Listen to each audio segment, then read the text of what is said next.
तो मैं जो कहानी सुनाने जा रहा हूं उसका शीर्षक है जंगली बूटी, जिनकी रचयिता हैं हमारी अमृता प्रीतम।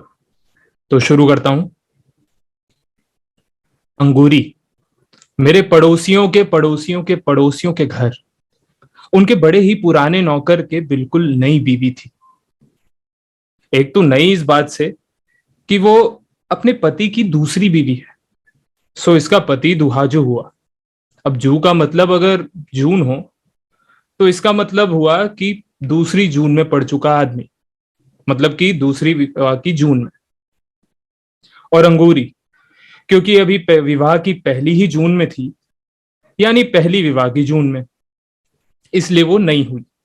और दूसरे, वो इस बात से भी नहीं हुई कि उसका गौना आए अभी जितने भी महीने हुए हैं उसे कुल मिलाकर भी अगर जोड़ा जाए तो 1 साल नहीं बनेंगे। 5-6 साल हुए। प्रभाती जब अपने मालिकों से छुट्टी लेकर अपनी पहली पत्नी की क्रिया करने के लिए गया था अपने गांव, तो कहते हैं कि क्रिया वाले दिन इस अंगूरी के बाप ने उसका अंगोछा निचोड़ दिया था।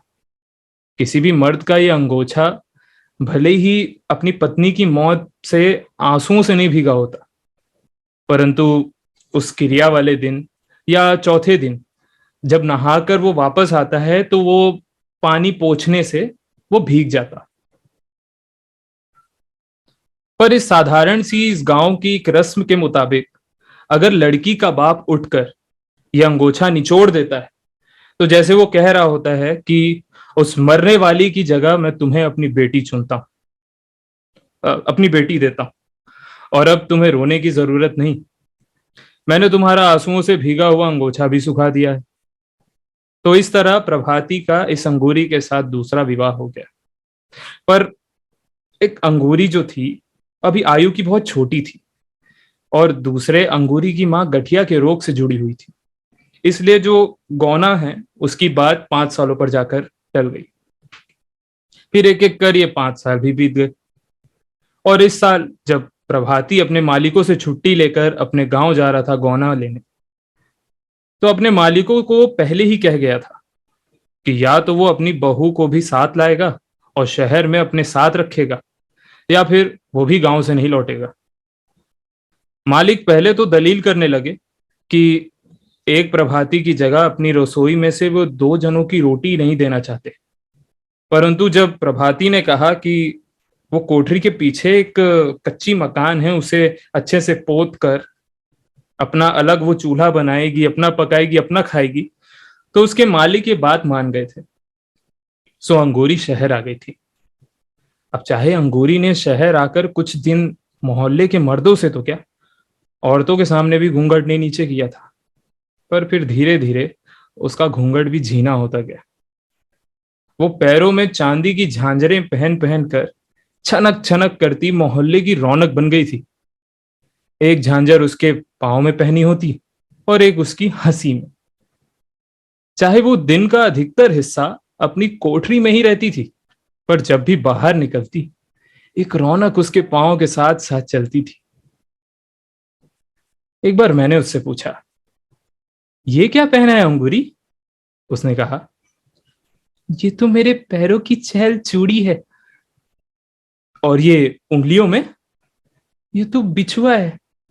हम्म। और ये बाहों में? ये तो पछेला है। अच्छा। और माथे पर? आ, आलीबंद कहते हैं इसे।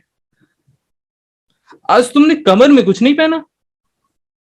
तगड़ी बहुत भारी होती है ना, कल को पहनूंगी। आज तो मैंने तौक भी नहीं पहना, उसका टांका टूट गया। कल शहर में जाऊंगी, टांका भी गड़ाऊंगी और नाक की कील भी लगवाऊंगी। मेरी नाक का एक नक्शा भी था, इतना बड़ा, मेरी सांस ने दिया नहीं। तो इस तरह अंगूरी अपनी चांदी के गहने एक नखरे से पहनती थी और एक नखरे से दिखाती थी। पीछे जब मौसम टला, अंगूरी का अपनी छोटी कोठरी में दम घुटने लगा था। वो बहुत बार मेरे घर के सामने आ बैठती थी। मेरे घर के आगे एक नीम के बड़े बड़े पेड़ थे, और इन पेड़ों के पास जरा ऊंची जगह पर एक पुराना कुआं है। चाहे मोहल्ले का कोई भी आदमी इस कुएं से पानी नहीं भरता था, पर इसके पार ही एक सरकारी सड़क बन रही थी। वहां के मजदूर कई बार इस कुएं से पानी ले जाते थे, और जब पानी लेते थे तो उसके कारण कुएं के गिर्द पानी गिरा होता था, जिससे नीम के किनारे और कुएं के किनारे एक ठंडी ठंडी हवा का महसूस होता था। एक दिन मैं एक दिन मैं नीम के नीचे अपनी किताब पढ़ रही थी। अंगूरी आकर मुझसे पूछी, क्या पढ़ती हो बीबी जी? तुम पढ़ोगी? मेरे को पढ़ना नहीं आता। सीख लो। ना ना ना। क्यों?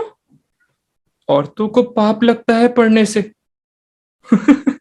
औरतों को पाप लगता है, मर्दों को नहीं लगता? ना ना, मर्दों को नहीं लगता। ये तुमसे किसने कह दिया? मैं जानती हूं। फिर मैं तो पढ़ती हूं, मुझे पाप लगेगा? शहर की औरतों को पाप नहीं लगता, गांव की औरतों को पाप लगता है। मैं भी हंस पड़ी और अंगूरी भी।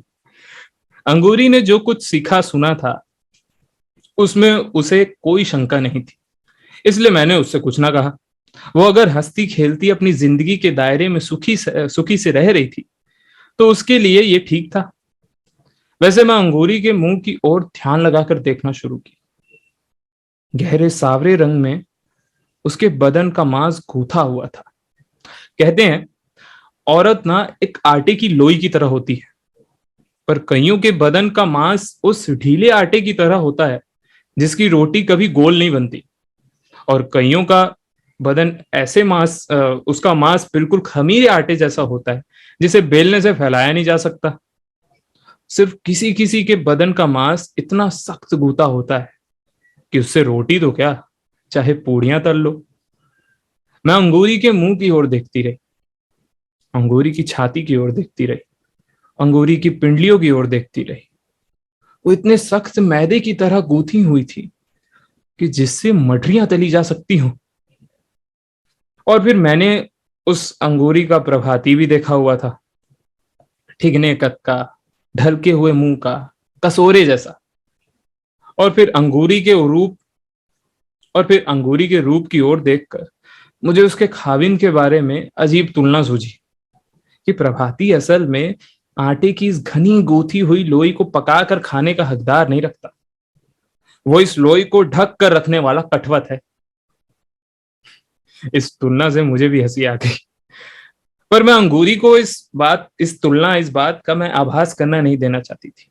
इसलिए उसके गांव की छोटी छोटी बातें करना शुरू कर दी, जैसे कि माँ बाप की, बहन भाइयों की, और खेतों खलियानों की बात करते हुए मैंने उससे पूछा, अच्छा अंगूरी, तुम्हारे गांव में शादी कैसे होती है?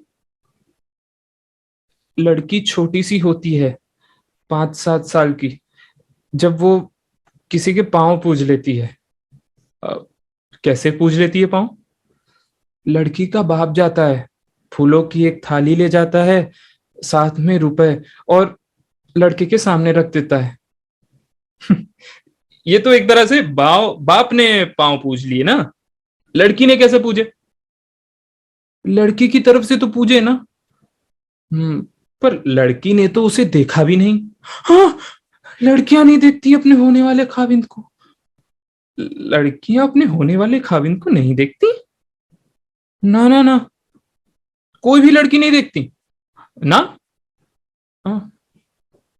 पहले तो अंगूरी ने झट से ना कर दी, पर फिर कुछ सोच सोच कर कहने लगी, जो लड़कियां प्रेम करती हैं वे देखती हैं। तुम्हारे गांव में लड़कियां प्रेम भी करती हैं? कोई कोई। जो प्रेम करती हैं उनको पाप नहीं लगता? मुझे असल में ये अंगूरी की वो बात स्मरण में हो गई थी कि औरत को पढ़ने से पाप लगता है। इसलिए मैंने सोचा कि उस हिसाब से प्रेम करने से भी पाप लगता होगा, तो इसलिए मैंने उससे पूछा। उसने कहा, लगता है, पाप लगता है, बहुत बड़ा पाप लगता है। अंगूरी ने जल्दी से कहा, अगर पाप लगता है तो फिर वे प्रेम क्यों करती हैं? जी तो अ, बात ये होती है, कि कोई आदमी जब किसी छोकरी को कुछ खिला देता है ना, तो उससे प्रेम करने लग जाती है वो। कोई कुछ खिला देता है? हाँ, क्या खिला देता है? एक जंगली बूटी होती है, बस वही पान में डालकर या मिठाई में डालकर खिला देता है। छोकरी उसे प्रेम करने लग जाती है, फिर उसे वही अच्छा लगता है, दुनिया का और कुछ भी अच्छा नहीं लगता। सच? मैं जानती हूँ, मैंने अपनी आंखों से देखा है। किसे देखा है? अ, मेरी एक सखी थी, इतनी बड़ी थी मुझसे। फिर? फिर क्या? वो तो पागल हो गई उसके पीछे, शहर चली गई उसके साथ, बर्फी में डालकर खिलाई थी उसने। वो ऐसे ही अपने माँ बाप को छोड़कर थोड़ी ना चल जाती किसी के पीछे। वो उसको बहुत चीजें लाकर देता था, शहर से धोती लाता था, चूड़ियां लाता था शीशे वाली, और कभी कभी मोतियों की माला भी लाता था। ये तो चीजें हुई ना, पर ये तुम्हें कैसे मालूम हुआ कि उसने जंगली बूटी खिला दी हो? नहीं खिलाई थी तो फिर वो उसको प्रेम क्यों करने लग गया? प्रेम तो यूं भी हो जाता है। नहीं नहीं नहीं नहीं नहीं, ऐसे नहीं होता। जिससे माँ बाप बुरा मान जाएं, भला उससे प्रेम कैसे हो सकता है? तूने वो जंगली बूटी देखी है? मैंने नहीं देखी। वो तो बड़ी दूर से लाते हैं, फिर छिपा कर मिठाई में डाल देते हैं, नहीं तो पान में डाल देते हैं। और मेरी माँ ने तो पहले ही मुझे बता दिया था कि किसी के हाथ से कोई मिठाई मत खाना। तूने बहुत अच्छा किया अंगूरी कि तूने किसी के हाथ की मिठाई नहीं खाई अभी तक। पर तेरी उस सखी ने कैसे खा ली? अपना किया पाएगी। किया पाएगी? कहने को तो अंगूरी ने कह दिया, फिर शायद उसे सहेली पर स्नेह आ गया था या तरस आ गया था। दुखे हुए मन से कहने लगी, बावरी हो गई थी बेचारी, बालों में कंघी भी नहीं लगाती थी, रात को उठ उठ कर गाने गाती थी। क्या गाती थी? पता नहीं क्या गाती थी। जो कोई बूटी खा लेती है ना, बहुत गाती है, रोती भी बहुत है। बात गाने से रोने पर आ पहुंची थी, इसलिए मैंने अंगूरी से कुछ ना पूछा।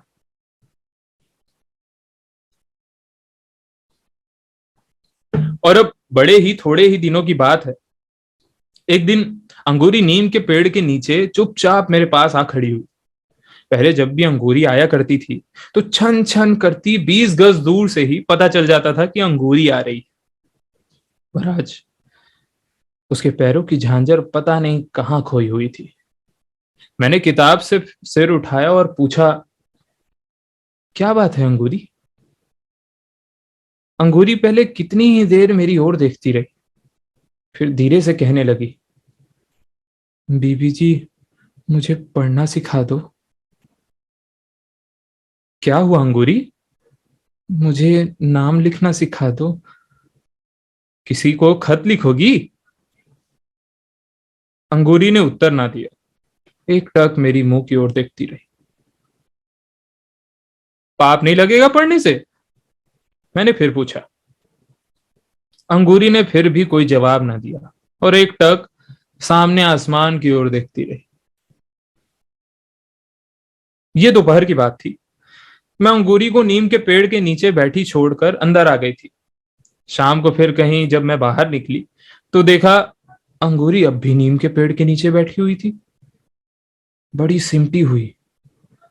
शायद इसलिए कि शाम को ठंडी हवा चलती है थोड़ी थोड़ी, उससे कपकपी छेड़ रही थी। मैं अंगूरी की पीठ की ओर खड़ी थी। अंगूरी के होठों पर एक गीत था, पर बिल्कुल सिसकी जैसा। मेरी मुंदरी में लागो नगिनवा, हो बैरी कैसे काटू जो बनवा मेरी मुंदरी में लागो नगिनवा हो बेरी कैसे काटू।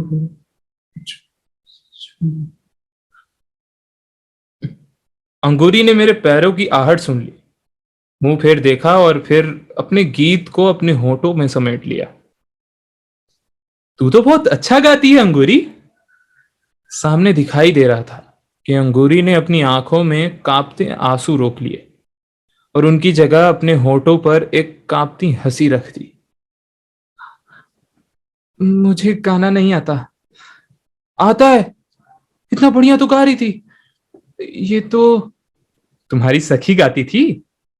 हाँ, उसी से सुना था। फिर मुझे भी तो थोड़ा सुनाओ। ऐसे ही गिनती है बस, बरस की। 4 महीने ठंडी होती है, 4 महीने गर्मी और 4 महीने बरखा। ना ना ना ना ना, ऐसे नहीं, गा के सुनाओ। अंगूरी ने गाया तो नहीं, पर 12 महीने को ऐसे गिना दिया जैसे ये सारा हिसाब वो अपनी उंगलियों में रख रही हो।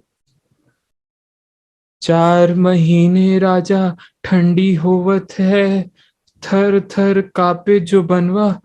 4 महीने राजा गर्मी होवत है, थर थर कापे पवनवा। 4 महीने राजा बरखा होवत है, थर थर कापे बदरवा।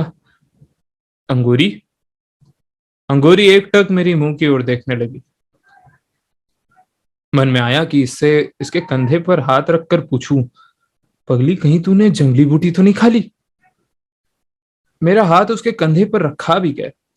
फिर मैंने ये बात पूछने के स्थान पर मैंने पूछा, तूने कुछ खाया, मतलब तूने खाना खाया। खाना? अंगूरी ने मुंह ऊपर उठाकर देखा। उसके कंधे पर रखे हुए हाथ के नीचे मुझे लगा कि अंगूरी की सारी देह कांप रही थी, जाने अभी अभी उसने जो गीत गाया था, बरखा के मौसम में कांपने वाली बादलों का, गर्मी के मौसम में कांपने वाली हवा का, और सर्दी के मौसम में कांपने वाले कलेजे का। उस गीत का सारा कंपन अंगूरी के देह में समाया हुआ था। ये मुझे मालूम था कि अंगूरी अपनी रोटी खुद ही बनाती है। प्रभाती मालिकों की रोटी बनाता था और मालिकों के घर में ही खा के आता था, इसलिए अंगूरी को उसकी रोटी की चिंता नहीं थी। इसलिए मैंने फिर कहा, तूने आज रोटी बनाई या नहीं। अभी नहीं। सवेरे बनाई थी। चाय पी थी। चाय? आज तो दूध ही नहीं था। आज दूध क्यों नहीं लिया था। वो तो मैं लेती ही नहीं ना। वो तो रोज चाय नहीं पीती। पीती हूँ। फिर आज क्या हुआ। दूध तो वो राम तारा। राम तारा हमारे मोहल्ले का चौकीदार है, सबका साझा चौकीदार। सारी रात पहरा देता है और वो सवेरे सार खूब उनिंदा रहता है। मुझे याद आया कि जब अंगूरी नहीं आई थी, वो सवेरे ही हमारे घरों से चाय का गिलास मांगा करता था, कभी कभी किसी घर से, कभी किसी घर से। और फिर चाय पीकर वो कुएं के पास खाट लगाकर सो जाता था। पर जब से अंगूरी आई थी, वो सवेरे ही किसी ग्वाले से दूध ले जाता था, अंगूरी के चूल्हे पर चाय का पतीला चढ़ाता था और अंगूरी, प्रभाती और राम तारा तीनों चूल्हे के गिर्द बैठकर चाय पीते थे। और साथ ही मुझे ये याद आया कि राम तारा पिछले कुछ दिनों से छुट्टी लेकर अपने गांव गया हुआ था। आसपास कुछ 3-4 दिनों से वो गया हुआ था। मुझे दुखी हुई हंसी आई। मैंने उससे कहा, और अंगूरी, तूने 3 दिन से चाय नहीं पी ना। अंगूरी ने जुबान से कुछ ना कहकर केवल सिर हिला दिया। रोटी भी नहीं खाई। अंगूरी से बोला ना गया।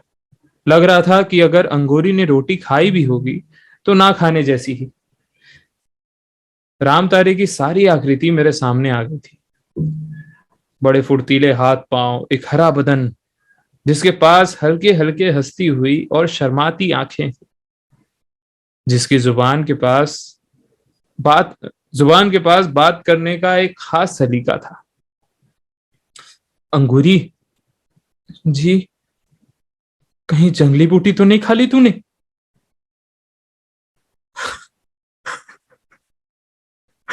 अंगूरी के मुंह पर आंसू आंसू बह निकले थे। इन आंसुओं ने बह बहकर अंगूरी की लटों को भिगो दिया, और फिर इन आंसुओं ने बह बहकर उसके होठों को भिगो दिया। अंगूरी के मुंह से निकलते अक्षर भी गीले थे। मुझे कसम लागे जो मैंने उसके हाथ से कभी मिठाई खाई हो। मैंने पान भी नहीं खाया, मिठाई भी नहीं खाई, सिर्फ चाय। कहीं उसने चाय में ही। और आगे अंगूरी की सारी आवाज उसके आंसुओं में ही डूब गई। Thank you. क्या बात है, बहुत बढ़िया, मजा आ गया, मजा आ अच्छा गया। था, बहुत अच्छे विपुल। Thank you. अच्छा था, सही है। बहुत बहुत अच्छा था भाई, बहुत सही पढ़ा तूने। Thank you. Room actors.